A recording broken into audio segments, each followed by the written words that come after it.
Baik, Assalamualaikum warahmatullahi wabarakatuh. Waalaikumsalam Waalaikumsalam warahmatullahi wabarakatuh. Baik, hari ini kita akan membahas tentang rukun Islam. Ya, kemarin kita juga sudah membahas tentang rukun iman. Ya, rukun Islam ini nanti akan diderivasikan dan dibahas secara detail ya di beberapa pertemuan ke depan. Ya. Jadi ini saya harapkan kalian paham secara global ya, apa sih rukun, apa sih Islam itu ya, gitulah. Kemudian nanti secara detail nanti akan dibahas di di pertemuan ke depan. Terus ada beberapa pertanyaan tadi yang menarik sebetulnya ya. Coba dibacakan lagi Mbak pertanyaan-pertanyaan Mbak Septi, tolong dibacakan lagi. Pertanyaan pertama tadi apa? Sebelum saya mulai untuk mereview. Pertanyaan pertama, yang dimaksud mampu naik haji dari segi harta transportasi. Oh gitu. Baik, ya. Jadi nanti akan dibahas di haji lebih detail ya. Ini saya beri gambaran saja bahwasanya untuk haji itu nanti saya review secara umum aja dulu ya. Biar urut ya. Baik. Yang perlu dipahami ya terkait dengan rukun Islam, berarti rukun itu sesuatu yang seharusnya dilakukan oleh orang-orang yang bernama orang Islam. Orang muslimin ya. Orang muslim atau muslimin bukan muslimat ya. Muslim laki-laki maupun perempuan ya. Tuh, sebentar ya, ngajar dulu. Jadi sekali lagi, rukun ya, itu maka harus ditunaikan, harus dilakukan, harus diamalkan. Pokoknya ketika rukun itu sesuatu yang harus ada gitu. Kayak sampean muslim, sama wong Islam, itu ya berarti harus melaksanakan rukun-rukun itu. Itu ya. Sekali lagi, rukun berarti sesuatu yang harus ada, harus dilaksanakan oleh orang Islam. Yes. Nah, sekarang kita juga sudah membahas orang Islam itu orang yang seperti apa di pertemuan yang sebelumnya ya, terkait dengan konsep agama Islam yang dibawa oleh Kanjeng Nabi ya. Agama yang tentunya akan menyelamatkan ya. Siapa yang menyelamatkan umatnya yang pemeluk agamanya tentu yang akan diselamatkan oleh Kanjeng Nabi. Jadi Kanjeng Nabi membawa agama yang bernama Islam. Nah, orangnya ya muslim. Sifatnya salim, selamat ya. Orang-orang yang selamat ya, selamat baik dunia maupun akhirat. Baik itu. Terus kemudian ya, agama Islam itu mempunyai rukun. Rukunnya ada berapa? Ada 5 apa 6, Rek? Ada berapa? Halo. 5. Nah, kita dialog interaktif aja. Baik. Kita bahas satu persatu dulu ya. Ini saya bahas secara global ya, karena nanti contoh seperti rukun yang kedua, sholat, puasa, zakat, haji itu nanti akan dibahas lebih mendalam di materi selanjutnya, ya. Baik. Yang pertama, rukunnya itu harus syahadat. Jadi orang yang mau masuk Islam itu mesti kudu syahadat.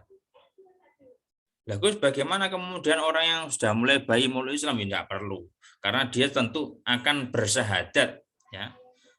Jadi begini, jadi proses manusia itu ya sejak awal itu sudah bersyahadat bahkan ketika dia masih dalam kandungan ya. Jadi ketika ruh itu ditiupkan, kemudian Allah bertanya, alastu birabbikum qalu bala syahidna. Dul itu masih Abdul atau Abdullah lah, kaulan kusai kaulo, manusia lah begitu. Kamu nanti kira-kira ketika lahir lupa apa enggak sama saya gitu. Aku sopo kira-kira. Terus kemudian qalu bala syahidna, ya saya nyakseni, ya, bersyahadat. Saya bersyahadat atau menyaksikan atau ikrar bahwa panjenengan adalah Tuhan saya. Nah, itu jadi sudah ketika ruh ditiupkan dalam rahim ibu itu ditanya oleh Gus Abdul atau kaulan Gus Allah. Nggak tahu namanya kan siapa, si Fulan siapa. Kira-kira ketika sampean saya tag Erika, ya Erika masuk ya. ketika sampean nanti lahir lupa apa? Enggak, Gusti, saya akan tetap bersyahadat pada panjenengan. Jadi ketika kira orang muslim ya tentu mulai dari lahir, malah sebelum lahir, masih di kandungan itu kita sudah bersyahadat kepada Allah. Banyak saya ini Gusti Allah. Nah, kemudian ya, maka dari itu kan ketika dalam konsep kelahiran itu ditentukan bahwasanya kullu maulidin yuladu alal fitrah, bahwa semua yang dilahirkan itu lahir dalam keadaan suci. Fa'ina abawahu yuhawidanihi, dan orang tuanya lah yang nanti akan memberikan respon-respon, memberikan stimulus-stimulus, memberikan arahan-arahan mau kemana anak ini. Contoh kertas putih mau ditulis siapa ini. Fa'ina abawahu yuhawidanihi, mau jadi apa? Mau jadi Nasrani. Ya bisa, tergantung lingkungan dan orang tuanya. Terus kemudian au yumajisanihi, jadi majusi itu sing nyembah api, bukan negara api, avatar ya. Tapi dia penyembah api.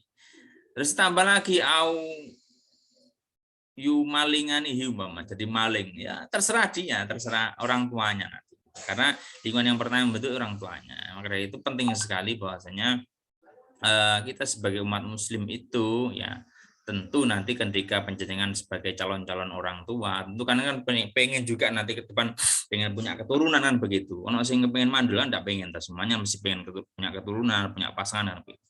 Ketika nyari jenengan punya orang tua, pengen jadi orang tua, tentunya harus jadilah orang tua yang baik. Makanya ketika pertama kali ngapunten ini dalam konsep syariat Islam ya, kelahiran itu ya diadzani.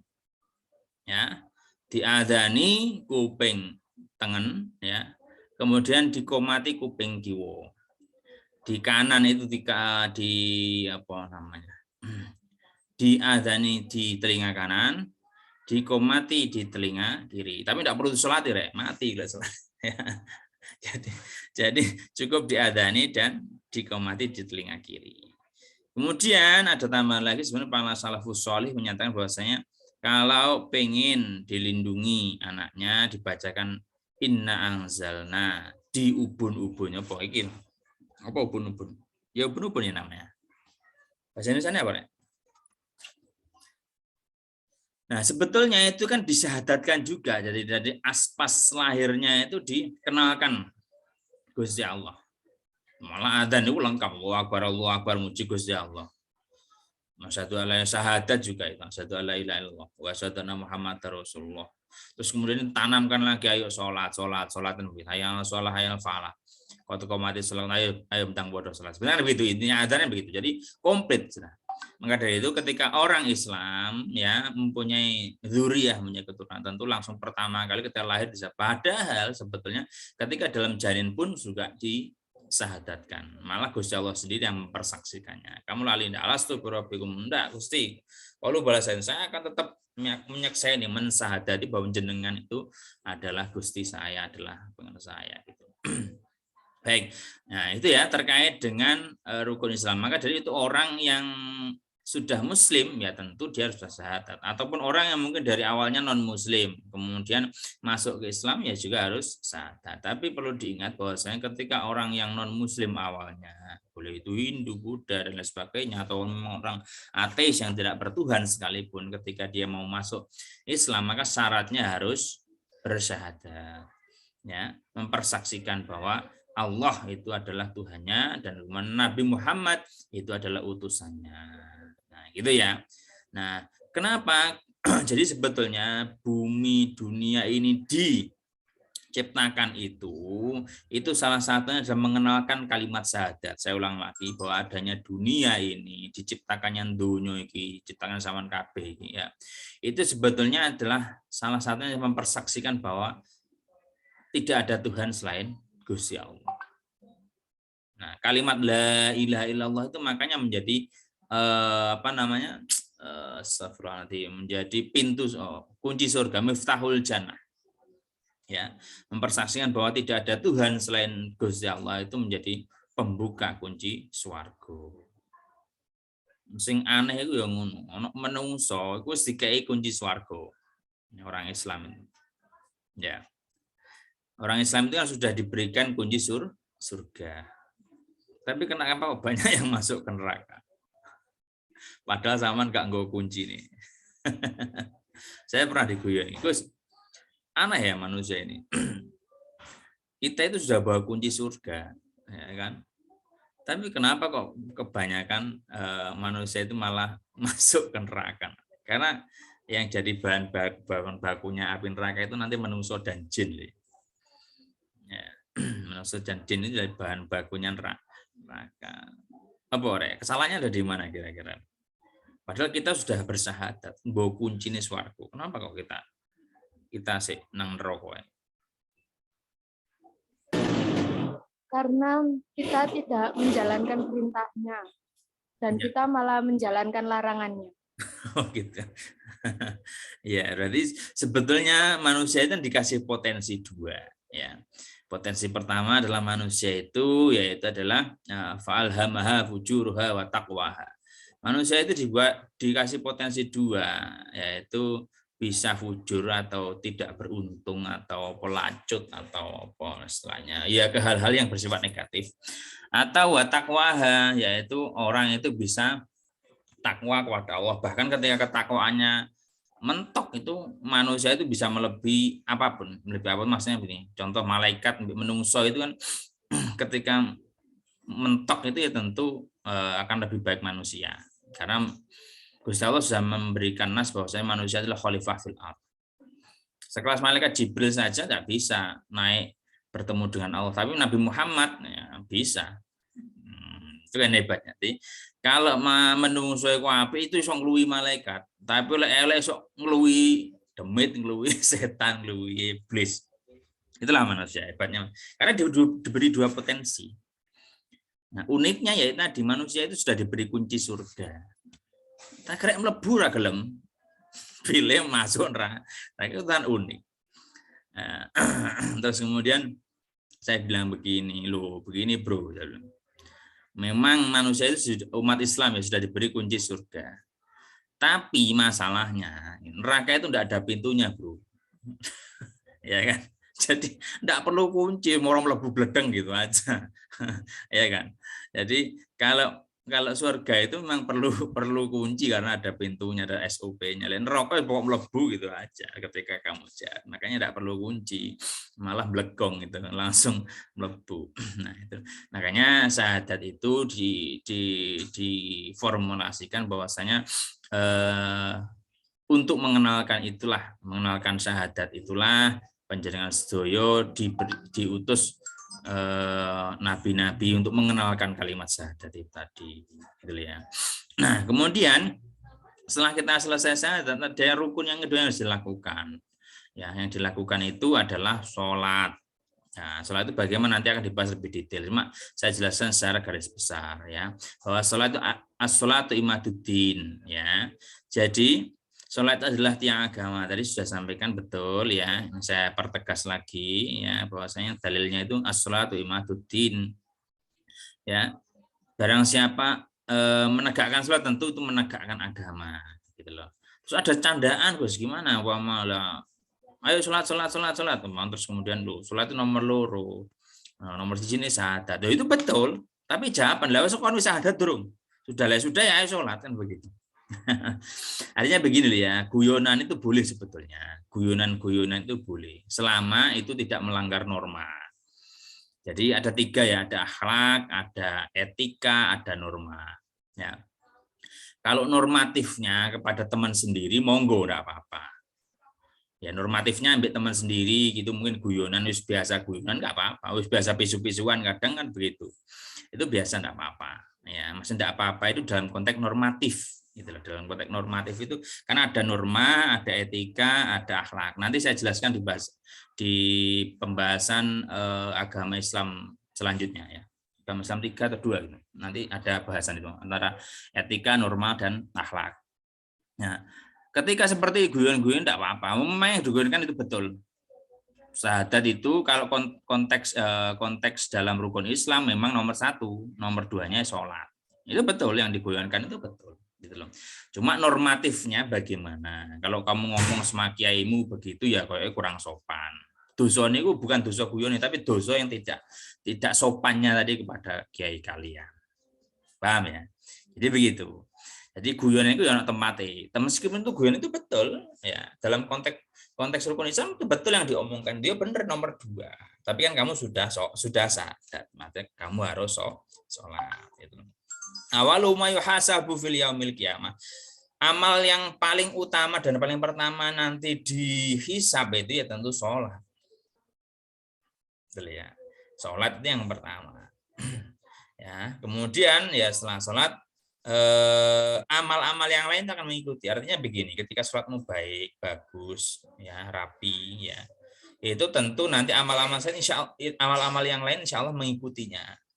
Pertama sholatmu nggak karu-karuan, ya tentu nanti yes, amalmu yang lain juga nggak karu-karuan. Ya. Baik, selanjutnya setelah sholat tadi apa? Rukunnya selanjutnya. Cek. Puasa. Ya, puasa. Ya. Rukun yang selanjutnya adalah puasa. Kenapa kok kita disuruh puasa? Ya, ini saya secara garis besar nanti terkait syarat, rukun dan lain sebagainya nanti saya jelaskan di waktu pembahasan bab saum, bab puasa ya. Secara garis besar menungsoikan ya ibaratnya punya sistem atau punya kayak mesin lah mungkin, sistem kinerja tubuh gitu ya. Nah, kamu mungkin agro lebih paham ya terkait biologi umpamanya, anatomi manusia. Mohon maaf ya. Terkait mungkin anatomi tubuh manusia. Manusia ini kan tentu mempunyai daya kekuatan. Organ-organ tubuh ini yang bekerja setiap hari. Kita gunakan yang bekerja. Semua kan bekerja ini. Jadi semua sel-sel yang ada dalam tubuh bekerja. Nah, kenapa kok disuruh puasa ibarat mesin gitu yang sehari-hari bekerja ya tanpa kenal lelah? Tentu ini perlu diistirahatkan. Contoh perut. Ya. Perut ini adalah sumber penyakit. Makanya perut itu cara bahasa Jawa weteng, ruwet tur peteng. Sumber penyakit sekarang adalah dari perut. Rata-rata dari makanan. Coba sekarang orang-orang kaya itu, ya malah ketika mereka sakit kan gak oleh mangan iki, gak oleh mangan iku, gak oleh mangan begitu. Ya, banyak sekali orang-orang sugih, orang-orang kaya malah nggak bisa makan. Ya karena memang sumber penyakitnya ada di perut. Engko mangan bayam kolesterol. Mari ngono, mangan kacang apa meneh yo. Apa asam urat. Makan apa wis pokoke ruwet lah. Makan ayam apa meneh gitu, sakit terus enggak macam-macam. Jadi sebetulnya kan sumbernya dari perut, maka dari itu Islam menyarankan untuk puasa. Bahkan sekarang secara medis kalian tahu tentu ketika mau operasi itu juga disuruh makan, kalau disunahkan lah kalau konsep syariatnya begitu. Wong lek mau operasi itu tentu disunahkan untuk puasa. Gitu. Nah sebetulnya itu mengistirahatkan organ-organ kita biar tidak terlalu tegang. Sama ketika kalian ada di penggilingan tebu itu kayak penggilingan tebu itu tentu juga perlu istirahat. Artinya enggak setahun muput dia giling terus, ya habis nanti. Sama juga manusia seperti itu. Nah, itulah disyariatkan untuk berpuasa. Kemudian apalagi? Setelah nomor 3, nomor 4 apa? Zakat. Ya. Oh iya, betul. Selanjutnya adalah zakat. Nanti juga akan dibahas lebih detail. Tapi saya akan berikan gambaran secara garis besar. Ya. Kenapa kita zakat begini ya? Jadi manungso ini yang diciptakan bermacam-macam. Ono sing sugih, ono sing parat, ono sing sedenganan begitu. Ada yang kaya, ada yang miskin, ada yang sedengan gitu.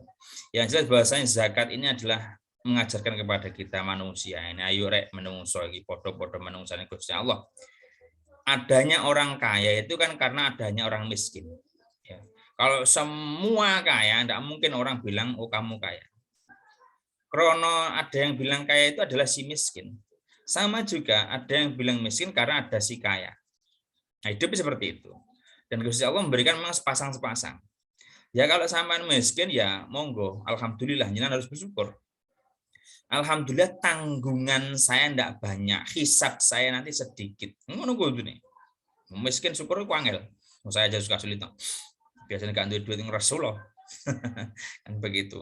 Gak gajian ngono Rasulullah. Tapi ya memang harus dilatih. Semua itu butuh latihan. Betul ya. Jadi alhamdulillah ketika panjenengan nanti ditakdir miskin harus bersyukur. Bahwa nanti satu hisab kula enteng Gusti matur suwun kula paring mlarat. Hisab kula enteng insyaallah kula mlebu surga paling banter paling dhisik dhewe. Ya nang donya Gusti mek paling selama berapa 10, 20, 40, 80, 60 tahun maksud saya ya paling suwene iku gitu loh. Kalau di akhirat nanti saya akan selama-lamanya mbuh sampai kapan.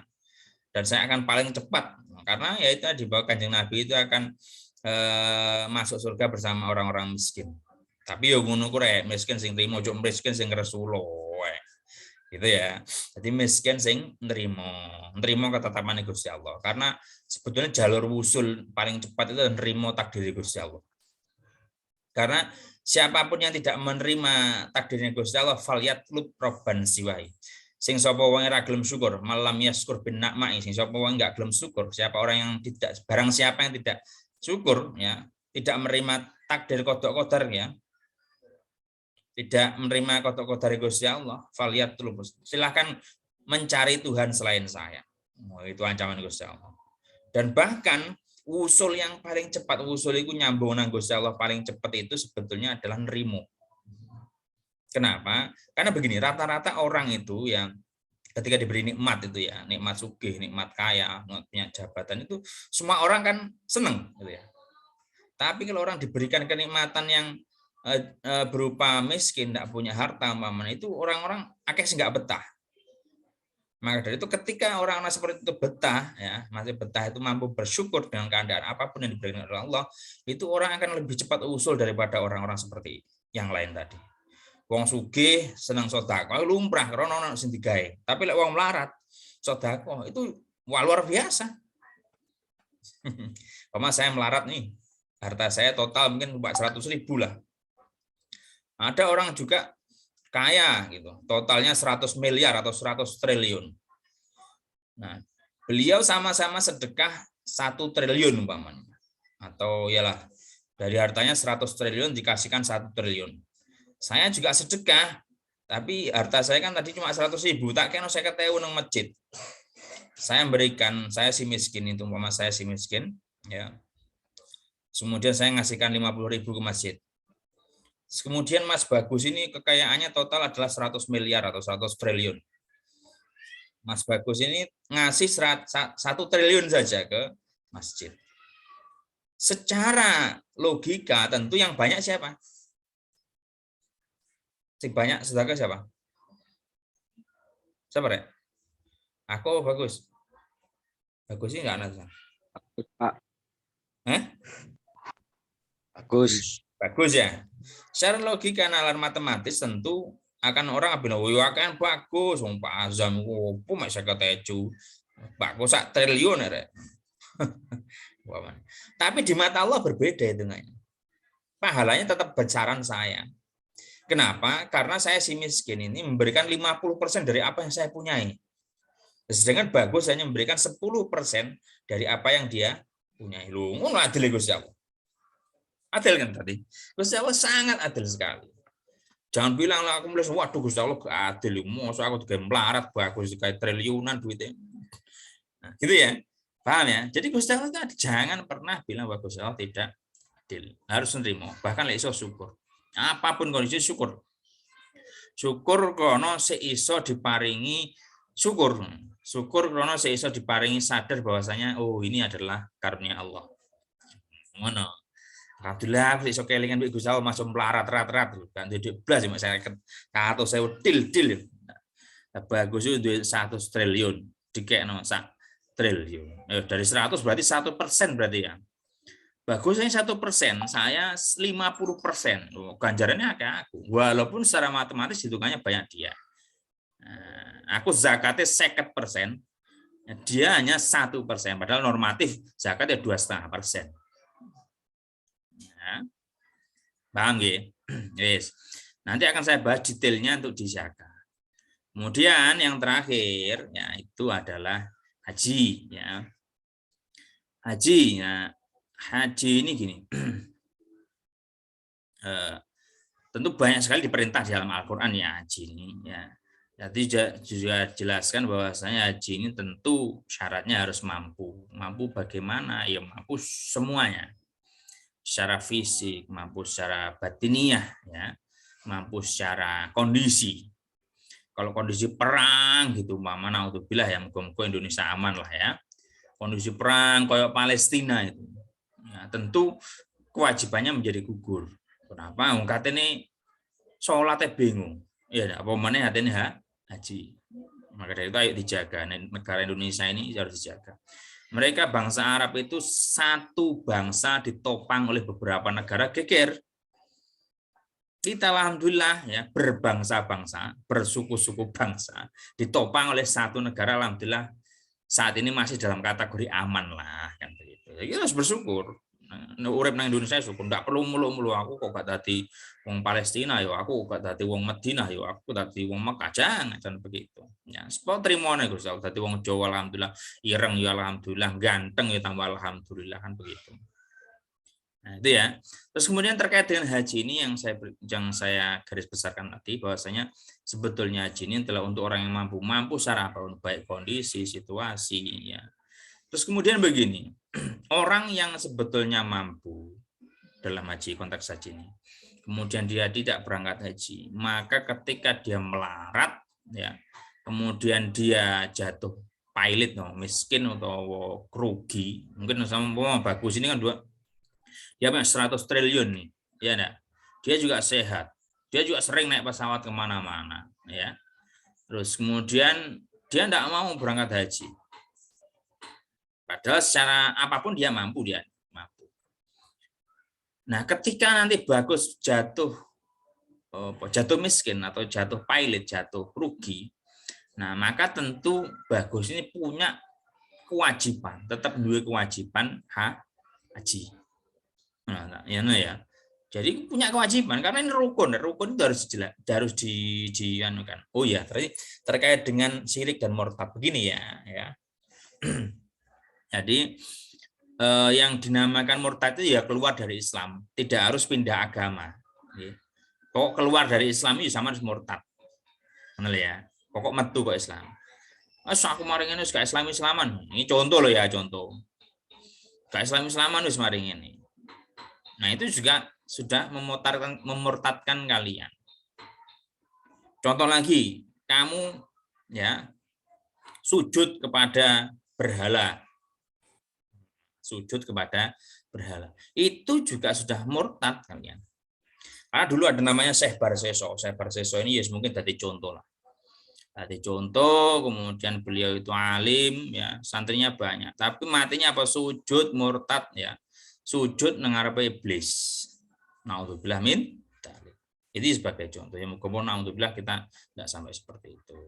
Nah, baik, jadi seperti itu. Kembali lagi kepada haji ya. Orang yang sudah mampu kemudian dia tidak melaksanakan, maka tetap nanti ketika dia rugi, dia punya kewajiban kudu tetap haji. Karena itu adalah syariat Islam, karena itu rukun Islam, ya harus ditunaikan ketika syarat-syarat dan rukunnya sudah memenuhi. Lah apa itu syarat rukunnya? Nah, nanti kita akan bahas di bab haji. Baik, seperti itu. Kurang 5 menit, ada pertanyaan apa enggak? Terkait dengan rukun Islam. Cek, apakah masih ada semuanya? Cek, mahasiswa apakah masih ada semua? Haidar, Rano Suarani, Helen, Widya, Aprilia, Nur Ahmad. Hadir, oh Haidar. Syukrin. Mas Bagus ini hilang lagi. Kemana Mas Bagus? Ada Pak. Ada, alhamdulillah. Alhamdulillah Pak. Nur Ahmad, Jimat, Erika. ada Pak, ada. Kayak gitu ya. Jadi hari ini saya akan membahas secara umum ya terkait rukun Islam. Nanti detailnya apa, syaratnya bagaimana, rukunnya bagaimana, itu tentu akan dibahas di masing-masing poin di pertemuan minggu depan. Untuk pertemuan minggu depan ada apa yang hadir hari ini? Siapa yang bahas minggu depan? Saya, Pak. Mas Haidar sama Pak Ijul. siapa? Ahmad Faijul Mujaki. Ahmad Faizul Mujaki. Ndira, kau ono ruangan di gini ya? Enggak ada, Pak. Enggak masuk. Oh ya wes lah. Nanti beritahu ya. Jadi begini Mas Haidar, enggak usah gantungkan kepada yang enggak masuk. Garapan dewi ya. Gitu ya. Nanti masalah presentasi dan lain sebagainya lewong enggak nggarap, nah berarti nanti tidak ada nilai. Ya, kan di mana saya catat sing garap sing presentasi siapa kan begitu. Kalau teman sulit diajak komunikasi tinggal aja. Enggak perlu nunggu yang lain ya. Saya ulang lagi. Semuanya ya, semuanya. Nanti kamu tidak perlu saling menunggu. Lek perlu sama-sama buat. Kemudian kalau memang dia bersedia untuk presentasi, garap tugas, ya digabung aja nanti. Yang penting kan keduanya sama-sama menguasai materi. Jadi ketika salah satu tidak masuk, kamu sudah siap. Oh, saya sudah siap, Pak. Tidak masuk ya urusanmu. Berarti karena begini, nilai itu bukan nilai kelompok nanti. Ini adalah nilai individu. Betul ya. Jadi umpama Haidar Nur sama Mas Ijul tadi, terus kemudian Mas Ijul tidak presentasi, tidak masuk, ya sudah, dia tidak dapat nilai. Dan nol nilaimu, betul. Nilaimu yang tidak presentasi dan tidak mengerjakan tugas tadi ya nol. Artinya apa? Nanti ketika diakumulasi, maka nilai total nanti mesti akan jauh berbeda dengan yang presentasi maupun yang mengerjakan tugas. Kan di persentase, Rek. Nah, tugas untuk karena ini kondisi pandemi ini, tugas presentasi itu menjadi nilai yang cukup besar, 30%. Nah, persentasenya 30%. Sama dengan nilai UAS. UAS itu 30%. Terus kemudian nilai tugas presentasi juga 30%. Gede nilainya, Rek. Ya, tugas dan presentasi 30%. Nah, lek kamu umpamanya gak presentasi, gak ngerjain tugas, berarti hilang, Rek, 30%-mu. Berarti maksimal nilai. Saya presentasinya gimana, Pak? Gimana? Saya belum ke bagian presentasinya. Oh, belum ke bagian. Begini. Jadi nanti coba koordinasi dengan ketua tingkatnya, ketua kelasnya. Nah, nanti dimasukkan ke yang masih sendirian, ya. Saya cek dulu kemarin. Oh, nggih. Ini coba saya cek media dulu.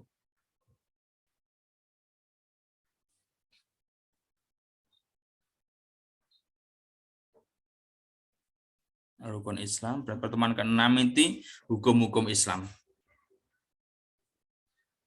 Pertemuan ke-7 siapa? Yang pertemuan ke-7? Cek, pertemuan ke-7 siapa? Tentang apa itu, Pak? Pertemuan ke-7 itu membahas tentang makanan yang halal dan haram. Saya, Pak. Sama siapa Mas Hibatullah? Sendiri, Pak. Oh, sendiri ya. Baik, jadi Mbak Khalifatus Syairin, Mbak. Hilang mana, Bang? Oh, ada. Nanti sampean teman ke-7 ya sebelum UTS. Oh, nggih. Ya, jadi semua saya ulang lagi. Semua pertemuan ini kan 2 kali ya. Nanti kalian presentasinya 2 kali kalau nggak salah, nggih.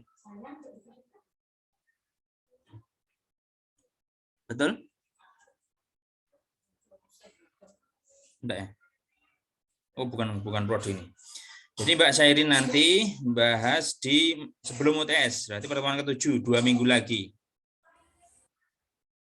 Bahas tentang makanan yang halal dan haram. Tolong dicatat Mbak Syairin ya. Makanan yang halal dan haram. Silakan dicatat. Sudah? Nah, silahkan buat sendiri-sendiri lagi, buat sendiri-sendiri. Gitu ya. Adapun ketika nanti salah satu teman kalian berhalangan hadir, alasan macam-macam, sakit apa mungkin ya, alhamdulillah mungkin sehat semua. Ya, itu kalian tetap bisa presentasi. Dan nilai presentasi pun juga sendiri-sendiri. Makanya saya tadi sudah bilang di awal, Rek, kalau berdua itu presentasinya ya gantian. Sing jawab cuma siji tok gitu ya. Jadi semua harus menguasai materinya. Kemudian materi di-share sebelum 1 hari minimal ya. Minimal 1 hari sebelum presentasi. Jadi kalau hari Senin berarti hari Minggu tolong sudah di-share. Supaya apa? Yang lain bisa mempelajari. Nah, soal UTS, soal UAS nanti kan saya ambil dari materi-materi yang sudah kalian sajikan tadi. Maka dari itu tolong nanti semua disimpan Terus kemudian ada dari video-video yang sudah saya rekam juga. Itu. Baik, cukup. Ada pertanyaan lagi kira-kira? Jam 8.42.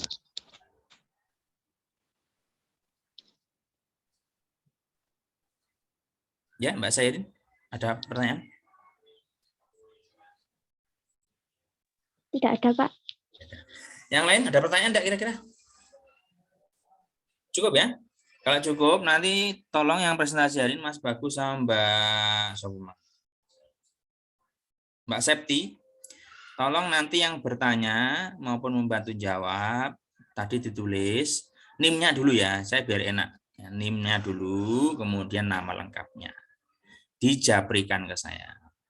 Oh ya, sini lagi ya. Jadi begini, kalau diskusi itu, kalau berargumentasi ya, mungkin tanya jawabnya. Yang pertama itu monggo ya, siapa yang mau bertanya. Kemudian setelah selesai bertanya, semua dijawab oleh pemateri, maka nanti dikembalikan yang penanya dulu, gimana kira-kira penanya puas apa enggak. Ya. Kalau enggak puas, nah mungkin ada teman-teman yang lain yang mau menambahkan, boleh menyanggah, boleh menambah, enggak apa-apa. Tuh.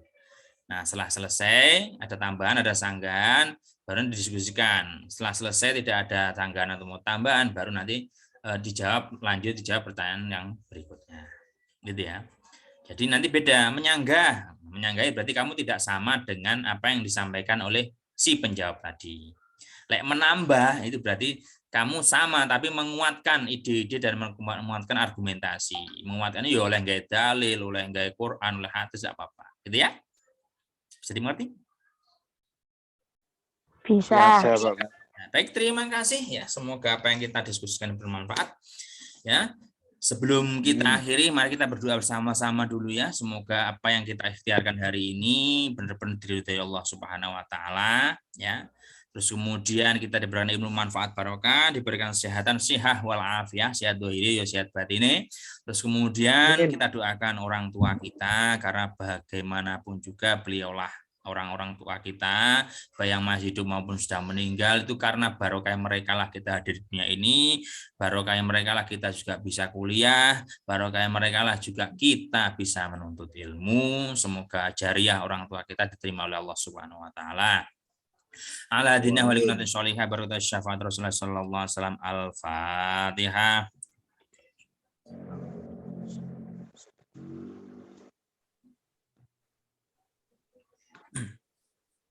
Amin. Baik, sekian dari saya, wallahu a'lam bishawab ya. Wallahu muwaffiq ila aqwamit thoriq. Wassalamualaikum warahmatullahi wabarakatuh. Waalaikumsalam warahmatullahi wabarakatuh. Waalaikumsalam warahmatullahi wabarakatuh.